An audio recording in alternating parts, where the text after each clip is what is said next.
¿A qué llamamos antiglobalización? La antiglobalización consiste en un movimiento social crítico de una de las dimensiones de la globalización, como lo es la dimensión económica.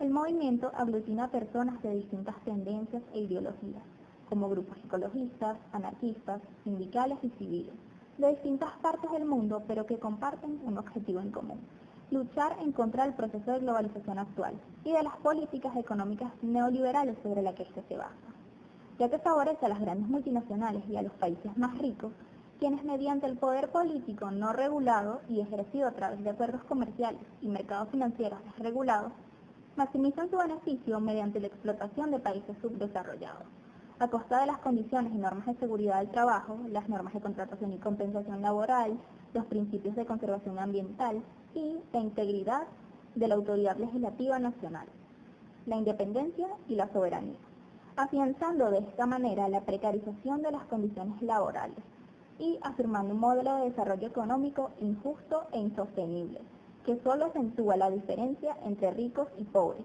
y atenta contra la capacidad democrática de los estados. Muchos activistas de este movimiento no se oponen por completo a la globalización en general y bregan más bien por instaurar una forma de integración global que provea una representación democrática, avance de derechos humanos, comercio justo y desarrollo sustentable, y por lo tanto piensan que el término antiglobalización puede ser impreciso.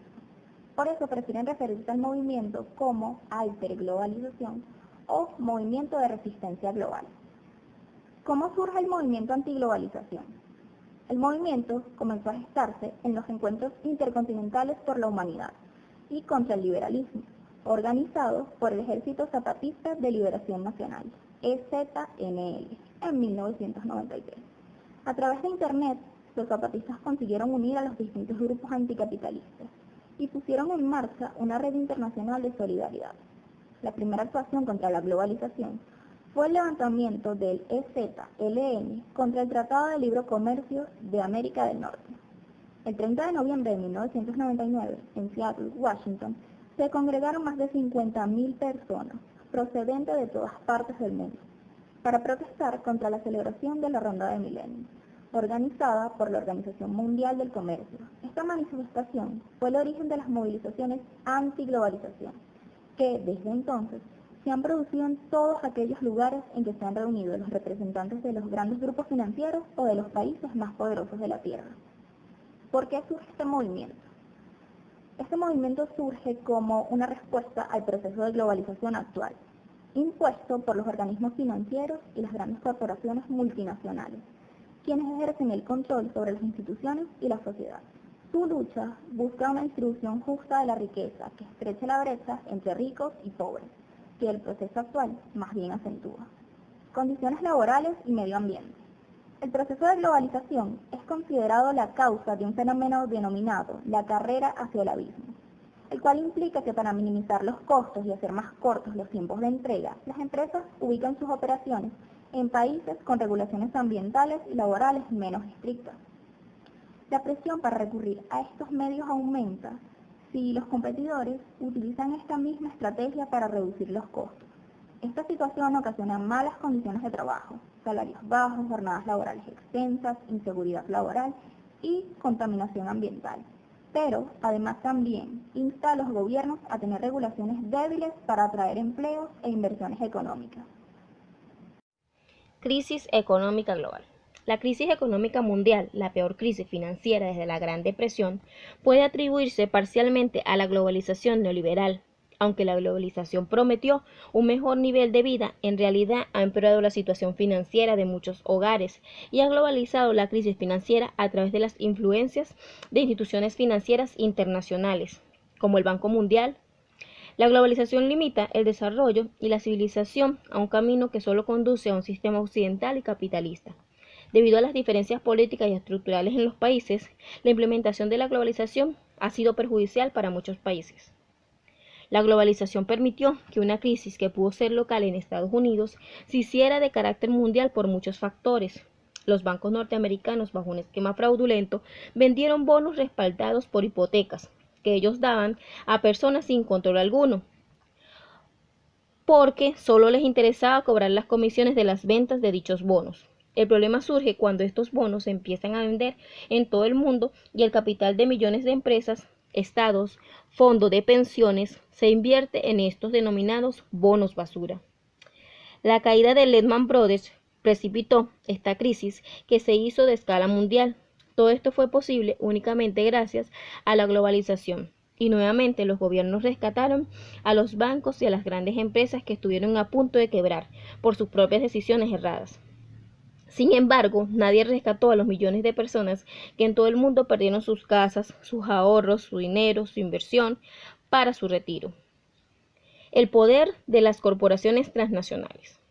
La globalización ha impulsado el auge de las empresas transnacionales y su poder ha crecido hasta el punto en que ahora pueden rivalizar con muchos estados nacionales.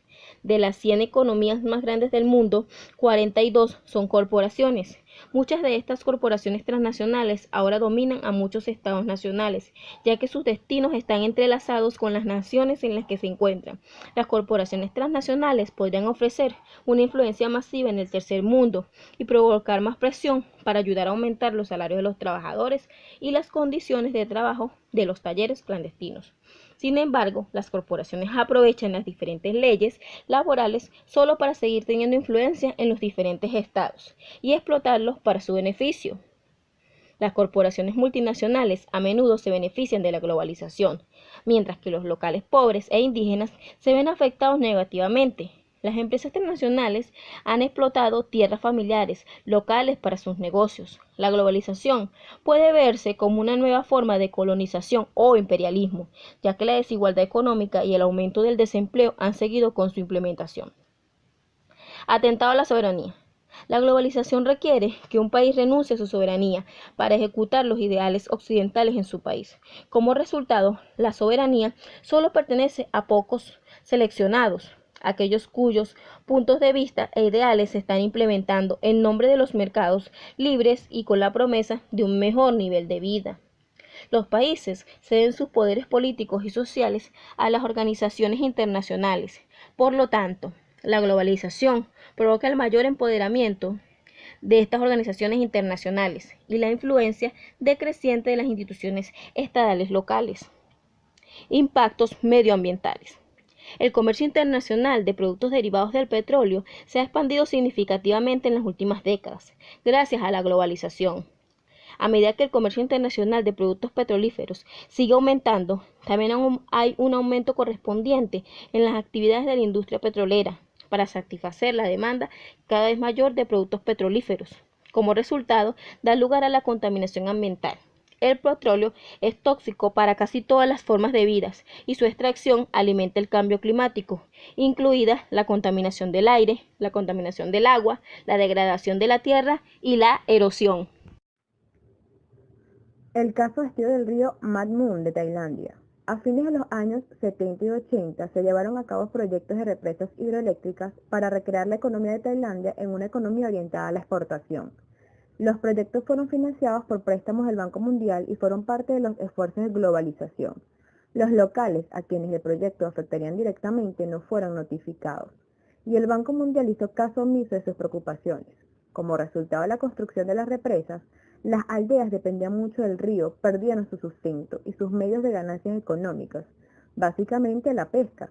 Los proyectos contaminaron el río, lo que hizo que el río no fuera apto para que los locales bebieran, se bañaran y lavaran la ropa sin experimentar condiciones de salud negativas, como las erupciones.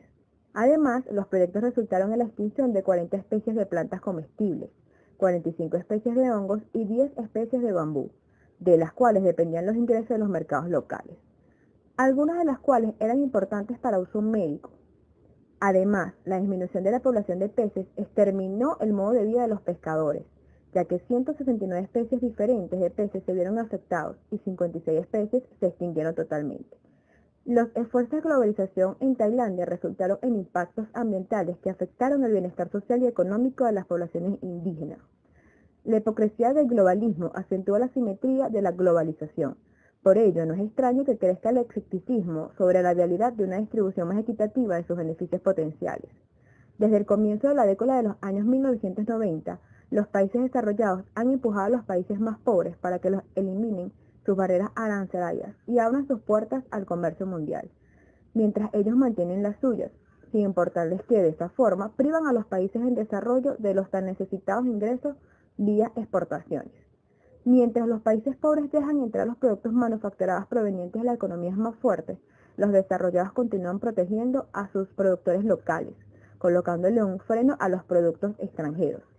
Vemos así cómo los países occidentales son hipócritas en cuanto a la globalización y el libre comercio, ya que están de acuerdo con estos en la medida en que les sean puramente beneficiosos o no afecten negativamente a sus industrias locales. Si un producto importado es mucho más barato que un producto local y se ponen en riesgo los puestos de trabajo de locales, los países no dudarán en colocar impuestos muy altos a la mercancía en cuestión para así proteger su industria. Esto sucede mucho en países como Estados Unidos o en la Unión Europea, donde tienden a proteger a las industrias locales de sus competidores, principalmente de Asia. Una de las industrias que más protección recibe es la agrícola, con la excusa de mantener la calidad de los alimentos que consumen los europeos principalmente.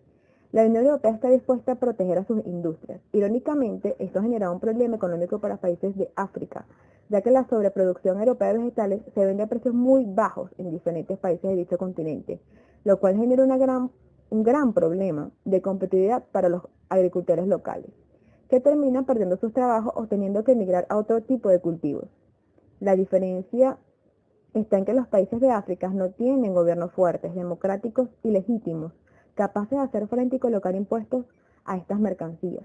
Normalmente son corruptos que no defienden su soberanía ni mucho menos sus industrias. Así, los agricultores africanos no corren con la misma suerte que los europeos. Las propuestas más conocidas del movimiento. La aplicación de la tasa Tobin o impuesto sobre las transacciones financieras internacionales, cuya recaudación se destinará para desarrollar los países del llamado tercer mundo y frenar la especulación. La condonación de la deuda externa. La libre circulación de las personas. La subordinación de las multinacionales al control político democrático por parte de los ciudadanos. La reforma o la desaparición de las instituciones financieras internacionales, como el Fondo Monetario Internacional o la Organización Mundial del Comercio y el Banco Mundial. La eliminación de las negociaciones multilaterales para la liberación del comercio agroalimentario, especialmente en el seno de la Organización Mundial del Comercio. Introducir los conceptos de índice de bienestar económico en lugar del Producto Interno Bruto. Introducir la democracia participativa según el modelo de Porto Alegre, cuyo gobierno local consulte a sus ciudadanos y prioridades sobre cómo gastar el dinero público.